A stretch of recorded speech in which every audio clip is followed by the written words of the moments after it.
tunaikan bagi orang-orang yang mampu dan yang mau untuk melaksanakan ibadah haji ke tanah suci guna mendekatkan diri kepada Allah Subhanahu wa taala.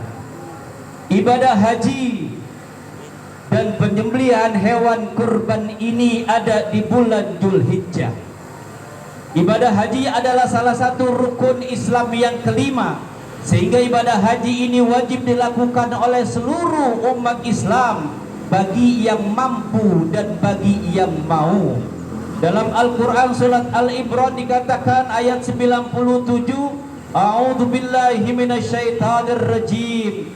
Fihi ayatum bainatum maqamu Ibrahim wa man dakhalahu amina walillahi 'alan nasi hajjul baiti man istata'a ilaihi sabila wa man kafara fa innallaha ghaniyyun 'anil 'alamin. Padanya terdapat tanda-tanda yang nyata, di antaranya maqam Ibrahim. Barang siapa yang memasukinya, yaitu masuk ke Baitullah, maka ia akan menjadi aman. Mengerjakan haji adalah kewajiban manusia terhadap Allah Subhanahu wa taala, yaitu bagi orang-orang yang sanggup mengadakan perjalanan ke Baitullah. Barang siapa mengingkarinya, maka kewajiban haji, maka sesungguhnya Allah Maha Kaya tidak memerlukan sesuatu dari semesta alam, tidak memerlukan dari makhluk yang diciptakan Allah Subhanahu wa taala. Ma'asyiral muslimin, sedang salat Idul Adha yang dimuliakan Allah Subhanahu wa taala. Ibadah haji yang dilakukan oleh umat Islam merupakan napak tilas dan simbol-simbol penuh makna. Makna yang pertama dalam ibadah haji adalah yaitu makna tauhid. Ka'bah adalah sentral kedatangan jamaah haji dari berbagai belahan dunia. Jutaan orang dari berbagai penjuru dunia berkumpul dalam satu titik, yaitu tanah haram, yaitu Ka'batullah. Tidak ada yang dibeda-bedakan dan tidak ada yang diistimewakan. Semuanya sama. Ini adalah simbol bahwa tujuan dari keseluruhan ibadah adalah karena Allah Subhanahu wa taala, bukan karena manusia, tapi karena niatnya kepada Allah Subhanahu wa taala, karena orang yang paling dekat oleh Allah Subhanahu wa taala, inna akramakum indallahi atqakum. Sesungguhnya orang yang paling dekat di sisi Allah adalah orang yang bertakwa, bukan orang yang paling ganteng, bukan orang yang paling cakep, bukan orang yang paling kaya, bukan orang yang hidupnya paling mewah, bukan yang punya pangkat, bukan yang punya jabatan, tapi orang yang paling dekat di sisi Allah Subhanahu wa taala adalah orang yang bertakwa kepada Allah Subhanahu wa taala. Ma'asyiral muslimin, sidang salat Idul Adha yang dimuliakan Allah Subhanahu wa taala. Kemudian pelaksanaan ibadah haji bermakna yang kedua adalah maknanya kemanusiaan. Kain ihram yang dipakai oleh jamaah haji saat memulai ritual ibadah haji adalah simbol kesamaan dan kesetaraan umat manusia. Seluruh pakaian berwarna putih ini menandakan bahwa manusia sebagai hamba Allah menanggalkan identitasnya lain-lainnya seperti yaitu suku, ras, kemudian rakyatnya, pangkatnya, jabatannya, hartanya, semua ditinggalkan ketika melaksanakan ibadah haji. Ketika memakai pakaian ihram, tidak ada lagi si kaya, tidak ada lagi si miskin, tidak ada lagi pejabat, tidak ada lagi konglomerat, tidak ada lagi orang kaya. Semua di hadapan Allah Subhanahu wa taala sama ketika menggunakan pakaian ihram. Ma'asyiral muslimin, sidang salat Idul Adha yang dimuliakan Allah Subhanahu wa taala. Kemudian momentum yang kedua yang terjadi di bulan Dzulhijjah adalah apa? Yaitu pelaksanaan kurban. Ibadah kurban adalah upaya untuk mendekatkan diri, taqarrub ilallah, mendekatkan diri kepada Allah Subhanahu wa taala. Berkurban memerlukan semangat dan perjuangan oleh ketakwaan seseorang kepada Allah Subhanahu wa taala dan berjuang untuk mengendalikan diri kita dari hawa nafsu syaitan. Ibadah kurban juga adalah wujud rasa syukur kepada Allah Subhanahu wa taala atas semua nikmat dan anugerah. Sangat wajar apabila sebagian nikmat yang diberikan oleh Allah Subhanahu wa taala untuk mentaati perintah Allah Subhanahu wa taala. Ibadah kurban tercatat dalam sejarah bahwa Nabi Ibrahim alaihissalam adalah salah satu nabi yang dianggap kaya. Bayangkan kekayaan Nabi Ibrahim alaihissalam. Beliau memiliki binatang ternak yang paling banyak di antara nabi-nabi yang lain. Dalam sejarah Nabi Ibrahim memiliki hewan ternak sebanyak 12.000 hewan ternak, binatang kemudian yang dimilikinya, sehingga pada suatu hari Nabi Ibrahim berkurban sebanyak 1.000 ekor kambing, 100 ekor unta, dan 300 ekor sapi. Pada saat itu orang-orang di sekelilingnya kagum atas perbuatan Nabi Ibrahim, karena belum ada seorang pun yang berkurban dengan jumlah yang sebanyak itu. Kemudian apa yang dikatakan oleh Nabi Ibrahim alaihi salam? Binatang ini adalah titipan dari Allah, kepunyaan Allah. Saya hanya dititipi untuk memeliharanya, merawatnya, dan menjaganya agar hewan-hewan yang dititipinya ini nanti ketika yang memilikinya ambil, maka hewan-hewan itu terlihat bagus, terlihat sehat, dan enak dipandangnya. Ketika suatu hari Allah meminta semua, pasti hewan ternak ini akan aku berikan. Karena apa? Hewan ternak ini dari Allah, yang ambil Allah, makanya akan aku berikan semuanya kepada Allah Subhanahu wa ta'ala. Kemudian Nabi Ibrahim berkata, jangankan unta, jangankan sapi, jangankan kambing, andaikan Allah Subhanahu wa ta'ala memberikan saya keturunan, memberikan saya anak, maka anak pun rela saya kurbankan, kalau itu memang benar-benar perintah dari Allah Subhanahu wa ta'ala. Ma'asyiral muslimin, sedang salat Idul Adha yang dimuliakan Allah Subhanahu wa ta'ala. Sebagaimana kita ketahui bersama bahwa Nabi Ibrahim kurang lebih 90 tahun memohon kepada Allah Subhanahu wa ta'ala, Rabbi habli minas salihin, Rabbi habli minas salihin, Rabbi habli minas salihin. Ya Allah, berikanlah kepadaku keturunan yang soleh dan soleha, sehingga pada suatu hari fabasyarnahu bigulamin halim, Allah Subhanahu wa ta'ala memberikan kabar gembira kepada Nabi Ibrahim dengan Allah ijabah doanya, Allah kabulkan doanya, diberikan keturunan anak yang bernama Nabi Ismail alaihi salam. Ketika umur Nabi Ismail sekitar 7 tahun, ada yang mengatakan 12 tahun, ada yang mengatakan pada saat itu Nabi Ismail sudah menjadi nabi. Pada saat itu Nabi Ibrahim ditagih janjinya oleh Allah Subhanahu wa ta'ala, maka datanglah mimpi di tanggal 8 Zulhijjah. Wahai Nabi Ibrahim, bayar nazarmu wahai Ibrahim yang pernah kau ucapkan dulu untuk menyembelih anakmu. Maka ketika Nabi Ibrahim bangun tepat tanggal 8 Zulhijjah, Nabi Ibrahim bangun, tunduk dan termenung dan berpikir-pikir, apakah ini benar-benar perintah dari Allah Subhanahu wa ta'ala atau ini bisikan dari setan laknatullah. Maka pada saat itu dinamakan hari tarwiyah, hari berpikirnya Nabi Ibrahim alaihissalam. Kemudian pada tanggal 9 Zulhijjah, Nabi Ibrahim alaihissalam kembali bermimpi, didatangi lagi, ditagih kembali lagi, wahai Ibrahim, laksanakan nazarmu wahai Ibrahim. Kemudian Nabi Ibrahim bermimpi lagi, bayar nazarmu wahai Ibrahim untuk menyembelih anakmu. Ketika Nabi Ibrahim bangun pada saat itu, maka Nabi Ibrahim yakin bahwa mimpi itu adalah benar dari Allah Subhanahu wa ta'ala. Maka dinamakan hari itu adalah hari Arafah, hari keyakinan bahwa yakin benar mimpi itu, perintah itu datangnya dari Allah Subhanahu wa ta'ala.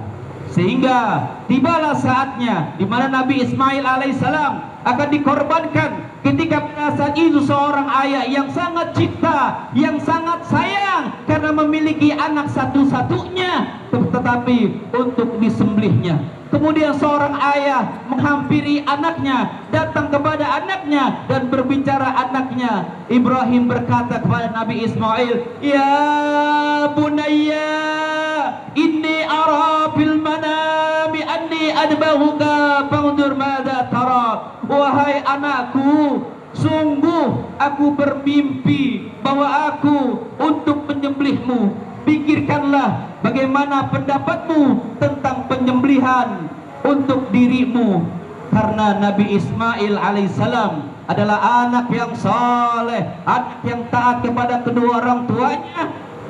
Kemudian pertanyaan ayahnya tanpa pikir panjang, tanpa dipikir-pikir lagi, Nabi Ismail langsung menjawab, "Ya abati, if'al ma tu'maru satajiduni insyaallahu minas sabirin." Wahai ayahku, laksanakanlah apa yang diperintahkan Allah kepadamu. Insyaallah engkau akan mendapatkanku termasuk dengan orang-orang yang sabar. Allahu Akbar, Allahu Akbar, Allahu Akbar, walillahil hamd. Muslimin, sidang salat Idul Adha yang dimuliakan Allah Subhanahu wa taala. Kemudian ketika Nabi Ismail siap untuk dikurbankan oleh ayahnya Nabi Ibrahim, maka Nabi Ismail berpesan kepada ayahnya dengan menyampaikan beberapa syarat. "Wahai ayahku, kencangkanlah ikatanku agar aku tidak lagi bergerak. Sing-singkanlah bajumu agar darahku tidak mengotorimu. Dan jika nanti ibu melihat bercak darah itu, niscaya ia pasti akan sedih karena melihat darah yang ada di bajumu. Kemudian percepatlah gerakan pisaumu itu dari leherku agar terasa lebih ringan bagiku, karena sesungguhnya kematian itu sangat dahsyat. Apabila engkau telah kembali, maka sampaikanlah salam kasihku kepada ibu di rumah." Semua persyaratan diterima oleh ayahnya Nabi Ibrahim, bahwa ketika Nabi Ismail diletakkan dengan irisan pertama, atas kuasa Allah pisau yang setajam itu tidak dapat memotong leher Nabi Ismail alaihi salam. Kemudian Nabi Ismail berkata, "Wahai ayahku, jangan kau ragu-ragu untuk memotong leherku, sehingga pisau itu tidak dapat memotong leherku." Kemudian Ibrahim pun berkata, "Wahai anakku, ini adalah pisau yang paling tajam di antara pisau-pisau yang lain yang aku miliki." Saking tajamnya Nabi Ibrahim membelah batu, maka batu itu pun terbelah menjadi dua.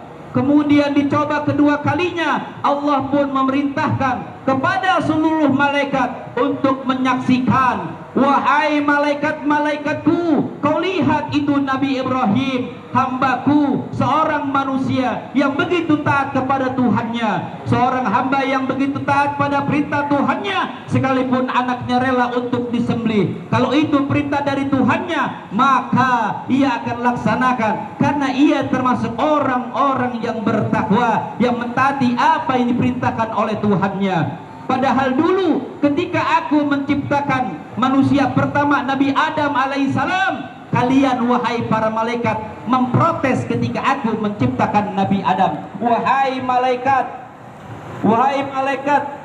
berkata, "Wahai Allah, untuk apa kau ciptakan manusia? Untuk apa kau ciptakan Adam? Kalau manusia itu untuk perusak di muka bumi ini. Tapi sekarang kau lihat itu Nabi Ibrahim, kau saksikan Nabi Ibrahim, dia begitu taat patuh tunduk atas segala perintahku. Ketika pisau akan teriris ke leher Ismail, maka pada saat itu malaikat bertakbir, Allahu Akbar, Allahu Akbar, Allahu Akbar. Kemudian Nabi Ibrahim mendengar takbir dari para malaikat, maka Nabi Ibrahim menyambungnya, "La ilaha illallah wallahu akbar."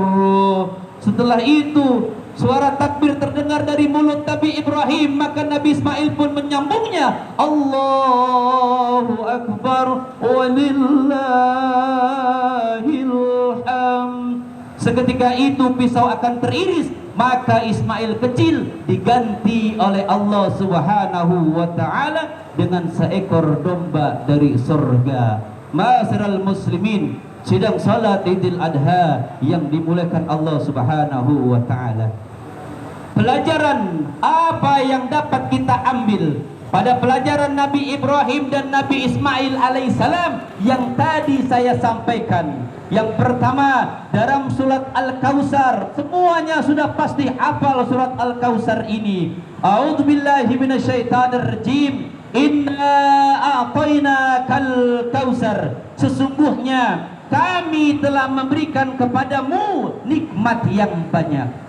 Allah berikan nikmat yang banyak kepada kita. Dari mulai kita bangun tidur sampai tidur lagi, berapa banyak nikmat yang telah Allah berikan. Kalau kita mau hitung-hitung, Allah katakan wa in ta'uddu ni'matallahi la tusuha. Kita tidak akan mampu untuk menghitung berapa banyak nikmat yang telah Allah berikan. Allah minta apa? Allah minta kita untuk syukuri atas segala nikmat yang telah Allah berikan. La in syakartum la azidannakum wa la in kafartum inna azabi lasyadid. Kalau kita bersyukur atas segala apa yang diberikan oleh Allah Subhanahu wa taala, Allah pasti akan tambah nikmat-nikmat yang telah Allah berikan. Tetapi ketika kita kufur, maka apa yang didapat oleh kita, Allah berikan azab untuk kita. Kenapa? Karena kita tidak bersyukur. Manusia zaman sekarang ini terlalu sedikit yang bersyukur. Qalilan ma tashkurun. Sangat sedikit orang yang bersyukur